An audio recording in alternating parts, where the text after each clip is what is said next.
வணக்கம் நண்பர்களே, இன்றைக்கி வந்து நம்ம TNTET 2017 how to prepare psychology. So நிறைய பேர் கமெண்டில் கேட்டிருந்தீங்க சைக்காலஜி வந்து எப்படி வந்து ப்ரிப்பேர் பண்ணுறதுன்னு சொல்லிட்டு. ஸோ அந்த வீடியோ வந்து நம்ம பார்ப்போம். இது உங்களுக்கு வழங்குறது வந்து சிவகுமார். இது வந்து யூடியூப் டிஎன்பிஎஸ்சி ஸ்பார்க் சேனல். ஓகேவா? ஓகே நம்மளே இன்னும் ஏதாவது என்னென்னு பார்ப்போம். ஓகேவா? வாழ்க்கையில் நீங்கள் வெற்றி பெற 3 வழிகள். இப்போ தேவையான நமக்கு ஒன்று. ஓகேவா? பிறரை காட்டிலும் அதிகமாக அறிந்து கொள்ள முயலுங்கள். பிறரை காட்டிலும் அதிகமாக உழைக்க கற்றுக்கொள்ளுங்கள். பிறரை காட்டிலும் குறைவாக பிறரிடமிருந்து பெற முயலுங்கள். அப்படின்னு யார் சொல்லியிருக்காருன்னா வில்லியம் ஷேக்ஸ்பியர். உங்களுக்கே தெரியும் வில்லியம் ஷேக்ஸ்பியர் யாருன்னு சொல்லிட்டு. ஸோ அவரை பற்றி சொல்ல தேவையில்ல. இந்த 3 விதிமுறைகள் தான் வந்து வெற்றி பெற வழிமுறைன்னு சொல்லிட்டு ஷேக்ஸ்பியர் சொல்லியிருக்காரு. ஓகேவா? ஓகே, இப்போ வந்து நம்ம டாபிக் போவோம். அதாவது குழந்தை மேம்பாடும் கற்பித்தல் முறைகளும். இதில் வந்து பார்த்தீங்கன்னா தாள் 1 டிடிஎடு அவங்களுக்கு வந்து பார்த்தீங்கன்னா 30 மார்க்கும். ஸோ பிஎட் பார்த்தீங்கன்னா அவங்களுக்கு 30 மார்க் வந்து இந்த சைக்காலஜின்னு எடுக்கிறாங்க. ஸோ சைக்காலஜி பார்த்தீங்கன்னா ரொம்ப முக்கியமானது. இதில் வந்து நம்ம ஈஸியாக வந்து மார்க் கெயின் பண்ணலாம். ஓகேவா? இதில் நம்ம மார்க் கெயின் பண்ணுறது ரொம்ப முக்கியம். ஏன்னா நம்ம டெட் எக்ஸாம் பொறுத்த வரையும் ஒரு மார்க்கும் நமக்கு ரொம்ப முக்கியமானது. அந்த வழி பார்த்தீங்கன்னா நீங்கள் வந்து படிக்கிறீங்க பார்த்தீங்களா, Tamil, English, social science, history, maths, அதை விட ஒரு ஈஸியான சப்ஜெக்ட்டு இந்த சைக்காலஜி தான். ஓகேவா? ஸோ இந்த சப்ஜெக்ட் வந்து நம்ம எப்படி படிக்கலாம், எந்த மாதிரி விதிமுறைலாம் வந்து யூஸ் பண்ணால் படிக்கலான்றதை நாம் வந்து இப்போ பார்ப்போம். ஓகே, ஸோ இப்போ நம்ம வந்து ஒய் சைக்காலஜி, அதாவது ஏன் வந்து சைக்காலஜி வந்து டஃபஸ்ட் சப்ஜெக்ட் அப்படின்னு சொல்கிறாங்க. ஸோ இதுக்கு முன்னாடி பார்த்தீங்கன்னா நான் வந்து என்னோடய அனுபவத்தை வந்து நான் உங்கள்கிட்ட ஷேர் பண்ணிக்க விரும்புகிறேன். அதாவது உங்களுக்கு சிக்மண்ட் ஃப்ராய்டு தெரியும். ஓகேவா? அவர் வந்து பார்த்தீங்கன்னா சைக்காலஜியில் வந்து ஒரு பெஸ்ட்டு ரைட்டர். ஓகேவா? ஒரு நல்ல ஒரு சிறப்பான ஒரு சைக்காலஜி வந்து அவர் வந்து நமக்கு கொடுத்துருக்காரு. ஓகேவா? ஸோ அவரோட புக்கை நிறையா படிச்சிருக்கேன் நான். ஸோ அந்த புக்கை வந்து நான் வந்து எப்படி படித்தேன், எப்படி வந்து ஈஸியாக அண்டர்ஸ்டாண்ட் பண்ணேன், எப்படிலாம் வந்து படிக்கலாம், சைக்காலஜின்றதை எப்படி படிக்கணும் அப்படின்ற விஷயத்து மூலமாக நான் வந்து உங்களுக்கு சொல்கிறேன். ஸோ இப்போ நீங்கள் வந்து அதையும் இதையும் கம்பேர் பண்ணும்போது பார்த்தீங்கன்னா, ஸோ இந்த சப்ஜெக்டை நீங்கள் வந்து அண்டர்ஸ்டாண்ட் பண்ணுறது ரொம்ப கஷ்டம். நீங்கள் வந்து இப்போ நீங்கள் படிக்கிறது வந்து பார்த்தீங்கன்னா கொஞ்சம் ஈஸியாக தான் இருக்கும். ஓகேவா? ஸோ சிக்மண்ட் ஃப்ராய்டோட பார்த்தீங்கன்னா முழுசாக பார்த்தீங்கன்னா ஒரு 400 பேஜ் புக் இருக்கும். அது ரொம்ப பெருசாகவே இருக்கும். அவ்வளோ கான்செப்ட் நீங்கள் தெரிஞ்சுக்கணுன்னா வந்து நீங்கள் வந்து அதை படிக்கிறதுக்கு நீங்கள் வந்து உங்கள் மைண்டாக இருக்கணும். ஸோ என்னோட ஸ்டடி பேக்ரவுண்ட் ஃபுல்லாமே வந்து பார்த்தீங்கன்னா இங்கிலீஷ் தான். ஸோ அதனால் வந்து எனக்கு வந்து இந்த சிக்மண்ட் ஃப்ராய்டு வந்து பார்த்தீங்கன்னா நான் வந்து அண்டர்ஸ்டாண்ட் பண்ணுறதுலாம் வந்து கொஞ்சம் ஈஸியாகவே இருந்துச்சு. ஓகேவா? ஸோ அதை வந்து நான் உங்கள்கிட்ட வந்து ஷேர் பண்ணிக்க போகிறேன். ஸோ இது வந்து எப்படி படிக்கணும். ஓகேவா? ஸோ இப்போ வந்து நம்ம வந்து இதே வந்து நீங்கள் வந்து ஏன் டஃப்பாக நமக்கு இந்த இது இருக்குன்னா அதுக்கு காரணங்கள் இருக்குது. ஓகேவா? ஸோ அது ஏன் அப்படின்னு பார்த்தீங்கன்னா வீக் அண்ட் பேசிக் கான்செப்ட். ஓகேவா? இங்கே இங்கிலீஷ் இது வரைக்கும் கவலைப்படாதீங்க. ஸோ எல்லாமே நான் உங்களுக்கு ஈஸியாகவே தமிழில் மாதிரி புரிகிற மாதிரியே சொல்கிறேன். ஓகேவா? அதாவது பார்த்தீங்கன்னா நாம் வந்து வீக்காக இருக்கிறோம். பேசிக் கான்செப்ட் நாம் வந்து ஒரு வடிவேல் கம்பெனி கேள்விப்பட்டுறோம், பில்டிங் ஸ்ட்ராங்கு பேஸ்மெண்ட் வீக்குன்னு சொல்லிட்டு. சேம் அதே கான்செப்ட் தாங்க. பேஸ்மெண்ட் மட்டும் நீங்கள் ஒழுங்காக போடலன்னு வச்சுக்கோங்களேன், சைக்காலஜியை பொறுத்தவரை ஒன்றும் பண்ண முடியாது. பேஸ்மெண்ட்டை ஒழுங்காக போட்டால் மட்டும்தான் அடுத்தடுத்த பில்டிங் உங்களால் கட்ட முடியும். இல்லைனா நீங்கள் கட்டுற பில்டிங் பாதியிலே இடிஞ்சு விழுந்துடும் கீழே. ஓகேவா? அதனால் வந்து பேசிக் கான்செப்ட் ஃபுல்லாமே வந்து அண்டர்ஸ்டாண்டாக வச்சுருக்கணும். இதுவே நீங்கள் வந்து இந்த சப்ஜெக்ட் வைஸ் பார்த்தீங்கன்னா இன்டெலிஜென்ட்னா என்ன, நுண்ணறிவு. ஓகேவா? அந்த நுண்ணறிவுனா என்னது, காக்னிட்டிவ் அறிவுத்திறனா என்னது, இது ரெண்டுத்துக்கும் டிஃப்ரென்ஸ் என்னது, இதை வந்து நீங்கள் ஞாபகம் வச்சு இதை வந்து நீங்கள் தெரிஞ்சுக்கணும். ரொம்ப முக்கியமாக தெரிஞ்சுக்கணும். ஏன்னா வந்து நம்ம சைக்காலஜி டிஎன்டெட்டுக்குன்னும் போது இது ரொம்ப முக்கியமான கான்செப்ட், இன்டெலிஜென்ஸ் காக்னிட்டிவ். ஓகேவா? இதுனா என்னன்றது நம்ம தெரிஞ்சுக்கணும். இதுதான் வந்து ஃபண்டமெண்டல்ஸ். இதை நீங்கள் நம்ம தெரிஞ்சுனா தான் போக வந்து அடுத்த விஷயம் நம்ம வந்து ஈஸியாக தெரிஞ்சுக்க முடியும். ஓகேவா? அடுத்து வந்து பார்த்தீங்கன்னா லேக் ஆஃப் அண்டர்ஸ்டாண்டிங். அதாவது ஒரு விஷயம் தெரிஞ்சுக்கோங்க, இந்த சப்ஜெக்டை நீங்கள் பொறுத்த வரையும் மனப்பாடம் பண்ணி படிக்கவே முடியாதுங்க. அவ்வளோதான் சொல்லுவேன். இந்த இதை நீங்கள் மனப்பாடமே பண்ண முடியாது. ஏன்னா இதில் ஏகப்பட்ட கிரிட்டிக்கலான விஷயம்லாம் இருக்கும். நீங்கள் வந்து மெமரைஸ் பண்ணணுன்னா அவ்வளோ உங்கள் கீவேர்ட்ஸும் தேவை. இதை மெமரைஸ் பண்ணுறது ரொம்ப கஷ்டம். அதே மாதிரி நீங்கள் சைக்காலஜின்னு பார்த்தீங்கன்னா நாம் வந்து எந்த புக்கை வந்து படிக்கலாம்னா மோஸ்ட்டாக வந்து டிஎன்டிடிக்கெல்லாம் படிக்கிறது வந்து பார்த்தீங்கன்னா நாகராஜன் அவர் புக்கு தான் படிக்கிறாங்க. நீங்கள் அவர் புக்கு எடுத்துலாம் பரவாயில்ல, புக்கு பெருசாக இருக்கும். ஓகேவா? அதை நீங்கள் வந்து அந்த புக்கை வந்து மெமரைஸ் பண்ணுறதும் கஷ்டமான விஷயம். சொல்லப்போனால் மெமரைஸே பண்ண முடியாது சைக்காலஜி பொறுத்த வரையும். யார் ஒருத்தவங்க வந்து இந்த சப்ஜெக்டை வந்து அண்டர்ஸ்டாண்ட் பண்ணுறாங்களோ, அதாவது தெளிவாக புரிஞ்சிக்கிறாங்களோ, ஞாபகம் வச்சுக்கோங்க, இந்த தெளிவாக புரிஞ்சுக்கிறவங்களால மட்டும்தான் அடுத்த கான்செப்டுக்கு வேகமாக போக முடியும். ஜெட்டு வேகத்தில் போக முடியும். அந்த பேசிக் கான்செப்ட் உங்களுக்கு புரியணும். இப்போ இன்டெலிஜென்ஸ் காக்னிட்டிவ் அப்படின்னா என்னென்னு தெரிஞ்சால் தான் அடுத்த லெவலுக்கு நீங்கள் போக முடியும். ஸோ இது தெரியலன்னு வச்சுக்கோங்களேன், நீங்கள் அடுத்த லெவலில் போவீங்க. பட் ஆனால் அதுவே புரியாது. ஏன்னா ஃபஸ்ட்டு ஒன்றாவது தெரிஞ்சால் தானே ரெண்டாவது தெரியும். ஒன்றாவதுல போயிட்டு ஆக்காங்காச்சான் தெரிஞ்சால் தானே 10ஆவதுல போய் நீங்கள் வந்து எக்ஸாம் எழுத முடியும். ஸ்ட்ரைட்டாக போய் 10ஆவதுல போய் என்ன பண்ண முடியும்? அதே தான். அண்டர்ஸ்டாண்ட் முக்கியம். அப்புறம் லேக் ஆஃப் கம்பேரிசன். ஓகேவா? ஸோ அண்டர்ஸ்டாண்ட் பண்ணுறது மூலமாக மட்டும் உங்களால் வந்து நீங்கள் வந்து சைக்காலஜியை கேட்ச் பண்ண முடியும். கம்பேரிசன் பண்ணணும். சைக்காலஜினா என்னங்க? உளவியல். நமக்கு தெரிஞ்ச விஷயந்தான். உளவியல் என்னது? நம்ம லைஃபோட நம்மளுடைய சைக்காலஜியை வச்சு தான் சொல்கிறாங்க. நம்மளுடைய ஆக்ஷனை பற்றி தான் சொல்கிறாங்க. நம்ம ஆக்ஷன், நம்மளுடைய ரியாக்ஷன் எல்லாத்தையும் பார்த்து சொல்கிறது தான் வந்து சைக்காலஜி. அப்படின்னும் போது நீங்கள் உங்கள் லைஃபோடையும் அப்புறம் சப்ஜெக்டோடையும் கம்பேர் பண்ணணும். ஓகேவா? இப்போ வந்து ஸ்டூடெண்ட்டு டீச்சர் பிஹேவியர் ரெண்டும் இருக்குன்னா, நீங்கள் வந்து ஸ்டூடெண்ட்டை பற்றியான கான்செப்டை நீங்கள் ஸ்டூடெண்ட்டாக மாறணும். டீச்சரான கான்செப்டாக நீங்கள் டீச்சராக தான் எப்படி அந்த வந்து ஹேண்டில் பண்ணுவீங்க, உங்கள் பிஹேவியர் எப்படி இருக்கணுன்ற விஷயத்தில் நீங்கள் சொன்னால் மட்டும்தான், அப்படி ஒரு கம்பேர் பண்ணால் மட்டும் தான் உங்களால் ஈஸியாக வந்து மைண்ட் பண்ண முடியும் கான்செப்டை. நீங்கள் கம்பேரே பண்ணணும்னு வச்சுக்கோங்களேன், ஏதோ வருது போகுது வந்துச்சு அப்படின்னு தெரிஞ்சால், அந்த இப்போ வந்து ஒரு விஷயம் இருக்குன்னா அதை நீங்கள் தெரிஞ்சால் மட்டும் போதாது, அதை வந்து அப்ளை பண்ணி பார்க்கணும். இந்த டைமில் வந்து நம்ம அந்த விஷயம் செஞ்சோமே, இப்போ வந்து டீச்சர் அடிக்கிறாங்க, அதுக்கு பின்னாடி என்ன சைக்காலஜி இருக்குது? டீச்சர் வந்து நான் கோவத்தில் அடிக்கிறாங்களா? கிடையாது. டீச்சர் ஏன் அடிக்கிறாங்கன்னா, படிக்கிறதுக்கு நம்மள ஒரு மிரட்டுவாங்க. சைக்காலஜிக்கலாக பார்த்தீங்கன்னா நம்மளை வந்து ஒரு பயமுறுத்துவாங்க. பயமுறுத்துறது மூலமாக என்ன ஆகுனா, அவங்களுக்கு வந்து படிப்பு வந்து சரி பயந்தாச்சு, இந்த விஷயம் நம்ம படிக்கணுன்றது அவங்க ஆழ் மனதில் பதிஞ்சிடும். அதனால தான் டீச்சர்லாம் வந்து அடித்து சொல்லி கொடுத்தாங்க. ஓகேவா? ஸோ இந்த மாதிரி தான் பேசிக்காக வந்து இதுதான்.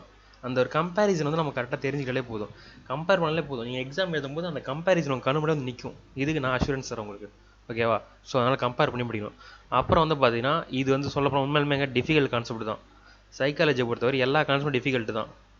நீங்கள் வந்து சிக்மண்ட் ஃப்ராய்டை எடுத்துக்கோங்க, நார்மல் எஜுகேஷன் கூட எடுத்துக்கோங்க, எல்லாமே வந்து ஒரு டிஃபிகல்ட் கான்செப்ட் தான்.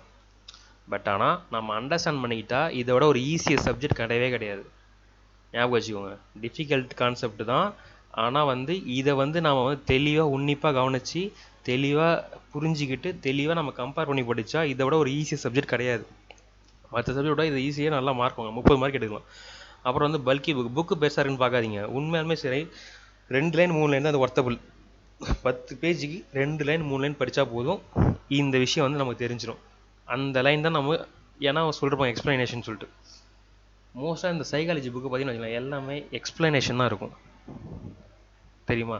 ஏன் எக்ஸ்ப்ளனேஷன் கொடுக்குறாங்கன்னா, அந்த கான்செப்ட் உங்களுக்கு எப்படியா புரிய வைக்கணுன்றதுக்காக உங்களுக்கு ஆகப்பட்ட எக்ஸ்ப்ளனேஷன் கொடுக்குறாங்க. அதனால தான் புக்கு பெருசாகுது. நீங்கள் அந்த கான்செப்டை பேசிக்காகவே நீங்கள் புரிஞ்சுக்கிட்டீங்கன்னா உங்களுக்கு எதுக்கு அவ்வளோ பெரிய கான்செப்ட், அவ்வளோ பெரிய எக்ஸ்ப்ளனேஷன் தேவை?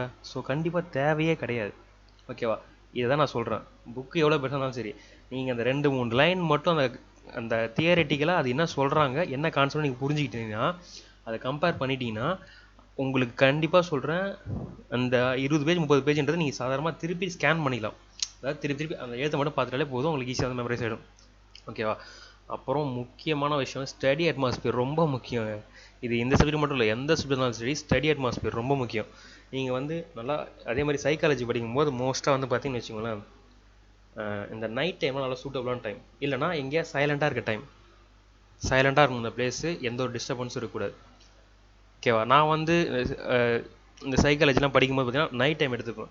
ஏன்னா அந்த டைம் எடுத்துன்னு வச்சுக்கோங்களேன் அமைதியாக இருக்கும். அந்த டைமில் வந்து உங்கள் மைண்ட் எல்லாம் ஆக்டிவாக இருக்கும். சைக்காலஜிக்கு மட்டும் எடுத்துக்கோங்க. ஓகேவா? மற்ற சப்ஜெக்ட்லாம் நீங்கள் வந்து ரொம்ப ஓவர் நைட் முடிச்சு படிக்கணும் அவசியம் கிடையாது. சைக்காலஜி மட்டும் ஒரு அமைதியான சுச்சுவேஷன், இல்லைனா வீடு இருக்குன்னா ரூம் போட்டிக்கோங்க, எந்த ஒரு சத்தமும் இருக்கக்கூடாது. ஓகேவா? சைலண்ட்டாக இருக்கணும். அப்போ உட்காந்து மனசுக்குள்ளே படிங்க.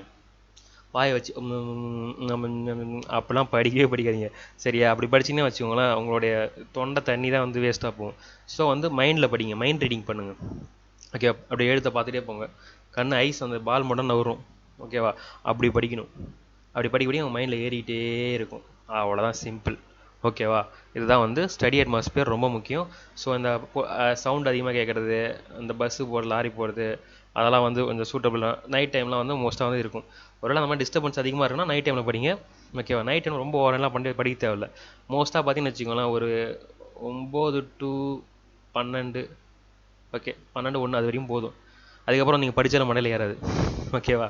ஸோ அதனால் இந்த மாதிரி படிங்க.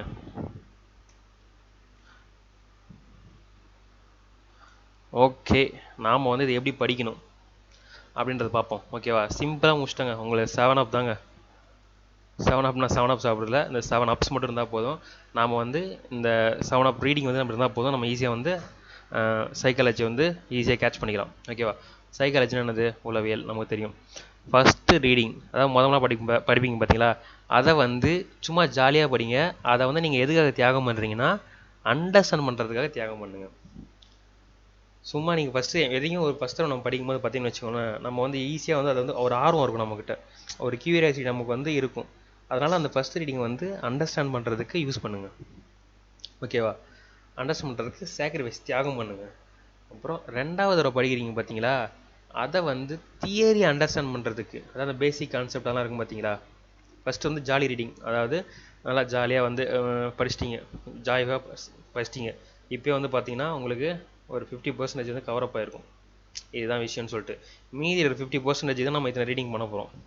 ரீடிங்னா இங்கே பாருங்கள், ரொம்பலாம் கஷ்டப்படலாம் ரீடிங் பண்ணதில்ல, வரியாக அப்படியே படிங்க, அவ்வளோதான். ஃபஸ்ட் ரீடிங் மட்டும் கொஞ்சம் கஷ்டமாக இருக்கும். அப்புறம் போக நீங்கள் ரீடிங் பண்ணும்போது இந்த கான்செப்ட் அப்படின்னு போயிட்டே இருக்கலாம் நீங்கள்.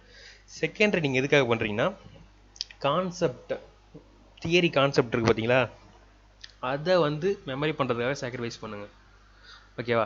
ஸோ செகண்ட் பார்க்கும், இப்போ நீங்கள் ஃபஸ்ட் தடவை படிக்கும்போது ஜாலியாக படிச்சிட்டிங்க, ஓகே, இதான் மேட்ருன்னு. செகண்ட் தடவை படிக்கும்போது தியரிட்டிகளை மட்டும் ஃபோக்கஸ் பண்ணுங்கள். ஓகேவா? தியரிட்டிக்கல் இருக்குன்னா, ஓ இந்த தியரியில் தான் சொல்ல வராங்க, அந்த தியரியில் தான் சொல்ல வராங்க அப்படின்ற விஷயத்தை மட்டும் கேட்ச் பண்ணுங்கள். ஓகேவா? ஸோ இப்போ வந்து தேர்ட் ரீடிங், 3வது தடவை நம்ம படிக்கும்போது அதோட வகைகள் என்னென்னு படிக்கணும். ஓகேவா? ஸோ இப்போ வந்து அதில் வந்து இத்தனை வகைகள் இருக்குது, 3 வகை இருக்குது, 4 வகை இருக்குது, 5 வகை இருக்குன்னு சொல்லியிருப்பாங்க. அந்த வகைகள் என்னன்னு தெரிஞ்சுக்கோங்க. ஓகேவா? இப்போ தெரிஞ்சிட்டீங்க, கான்செப்ட் தெரிஞ்சிட்டீங்க, வகைகள் என்னன்னு தெரிஞ்சிட்டீங்க. இதுதான் மோஸ்ட்டாக எல்லா கொஷின்லையும் வர்றது, எல்லா கான்செப்ட்லையும் வர்றது. சரியா? இது இப்போ வந்து என்னென்னா, தேர்ட் ரீடிங்கில் அதோட வகைகள் தெரிஞ்சிட்டீங்க. அடுத்தது 4வது ரீடிங். 4வது ரீடிங் பண்ணும்போது அந்த ஸ்டூடெண்ட் டீச்சர் ரிலேஷன். ஸோ இதுதான் நம்மளுடைய மோஸ்ட் இம்பார்ட்டன்ட் கீவேர்ட்ஸ். ஏன்னா டீச்சராக போகிறீங்க. ஸோ நமக்கு இருக்கிற முக்கியமான கீவேர்ட்ஸ் பார்த்தீங்கன்னா இந்த ஸ்டூடெண்ட் டீச்சர் ரிலேஷன் தான் நமக்கு அதிகமாக கேட்பாங்க. ஓகேவா? ஸோ இந்த ரிலேஷன் வந்து நமக்கு ரொம்ப முக்கியமானது. அதனால் இந்த ரிலேஷனை பற்றி ஏதாவது கான்செப்ட் வருதா, இதுதான் வரும் மோஸ்ட்டாக உங்களுக்கு. ஓகேவா? இந்த கான்செப்டை நம்ம எப்படி படிக்கலாம், இந்த கான்செப்ட்டுக்கு இப்படி இருக்குது, இந்த கான்செப்ட் எப்படி கம்பேர் பண்ணலாம், இந்த கான்செப்டை உங்கள் லைஃபோட கம்பேர் பண்ணலாம் அப்படின்னு நீங்கள் கம்பேர் பண்ணி இந்த விஷயத்தை வந்து அதிகமாக ஃபோக்கஸ் பண்ணுங்கள். ஓகேவா? அடுத்தது ஃபிஃப்த் ரீடிங்.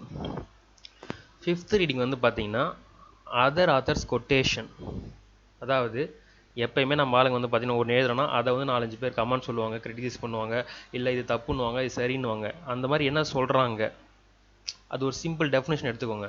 2 லைன் 3 லைன் சொல்லுவாங்க, இவர் வந்து எதாவது சொல்லிருப்பாரு, சேஞ்சஸ் சொல்லிருப்பாரு, ஏதாவது ஒரு அப்டேஷன் கொடுத்துருப்பாரு. ஸோ அந்த விஷயத்தை என்ன சொல்கிறாங்கன்றதை மைண்ட் பண்ணிக்கோங்க. ஏன்னா கொஷின் இப்படி தான் கேட்பாங்க, இவர் என்ன சொன்னார், அவர் என்ன சொன்னார்.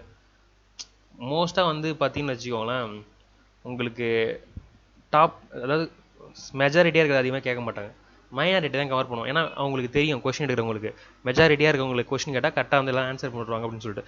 அதனால் பார்த்தீங்கன்னா தேடி மைனாரிட்டியான விஷயத்தை வந்து கவர் பண்ணணும். ஓகேவா? தேவையே இல்லாமல் ஒருத்தர் வந்து கொட்டேஷன் பண்ணிருப்பாரு, ஏதாவது சொல்லிருப்பாரு, இந்த கான்செப்ட் தப்புன்னு சொல்லிட்டு. அவர் யார் தப்புன்னு சொன்னாது இந்த மாதிரின்னு கேட்பாங்க. இதில் தான் பிளாக் பண்ணுவாங்க, வேறு எதுலேயும் உங்களை பிளாக் பண்ண முடியாது. ஏன்னா கான்செப்ட் அண்டர்ஸ்டாண்ட் பண்ணிட்டாலே அவங்க கான்செப்டை விட்டாங்கன்னா அடுத்தது இதில் தான் கொஷின் கேட்பாங்க. ஓகேவா? ஸோ இது மைனர் தான். நம்ம என்ன பண்ணுவோம், இது எதாவது படிச்சுக்கிட்டு இதெல்லாம் வராதுன்னு விட்டுருவோம். ஆனால் கேட்குறதில்ல தான் எக்ஸாம் முடிச்சு வரும்போது நமக்கு தெரியும், ஓ அப்பா அன்றைக்கே நம்ம வந்து படிச்சிருக்கலாம் இருக்கே, அதை மறந்துட்டோமே அப்படின்னு சொல்லிட்டு. ஸோ அதனால் வந்து மேஜருக்கு கொடுக்குறத விட அதிகமாக மைனர் விஷயத்துக்கு கொடுங்க. ஓகேவா? கொடுத்தீங்கன்னா உங்களால் நல்லா ஸ்கோர் பண்ணலாம். அடுத்து 6th ரீடிங். 6வது தடவை படிக்கும் போது மைண்ட் மேப்புக்காகவே படிங்க. சைக்காலஜியை பொறுத்த வரையும் நீங்கள் வந்து மைண்ட் மேப்பை வச்சுருந்தா ஈஸியாக வந்து நீங்கள் வந்து பிடிச்சிடலாம். ஓகேவா? மைண்ட் மேப்னால் ஒன்றும் இல்லைங்க, இதுதான் வந்து பேசிக் கான்செப்ட். இதை வச்சு இது இங்கேருந்து இந்த வகையை எப்படி வரும், இது இத்தனை டைப் இருக்குது, இதை வந்து ஒரு கோட் சொல்லிட்டுருக்காரு, இதை வந்து பார்த்தீங்கன்னா உங்களுக்கே மைண்ட் மேப் தெரியும். நம்ம மேப் மரம் போடுவோம், இஷ்டத்துக்கு வரைஞ்சி கிரி கூட வேண்டியது தான், முடிஞ்சால் படம் கூட வரைஞ்சிக்கோங்க.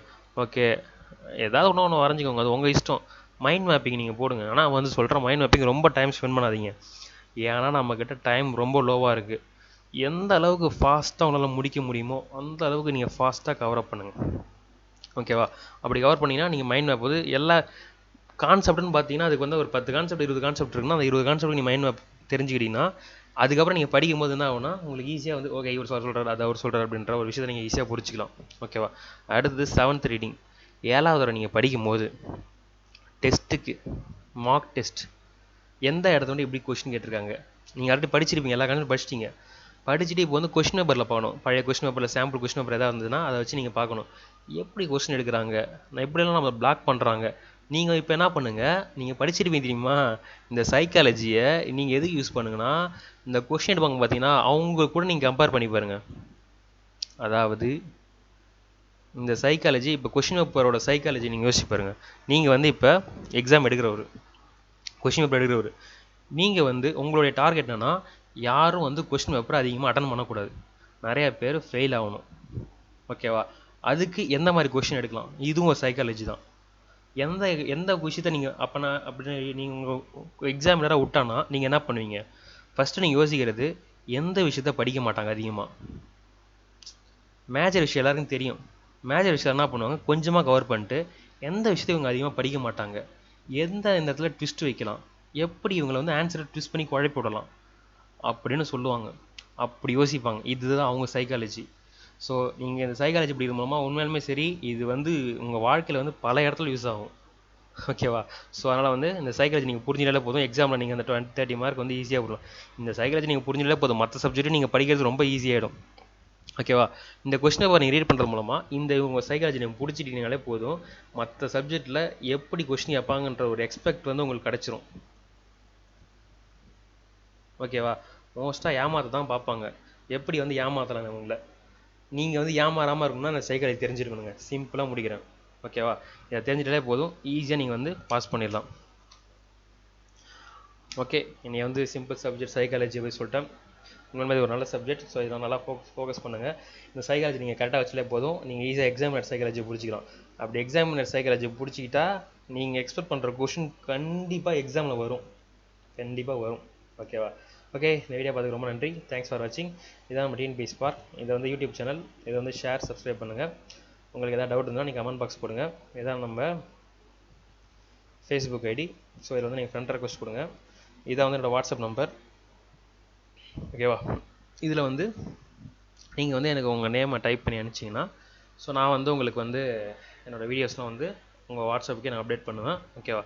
ஆல்வேஸ் எப்பவுமே சந்தோஷமாக இருங்க. உங்களை நெக்ஸ்ட் லெசனில் பார்க்குறேன். See you tomorrow.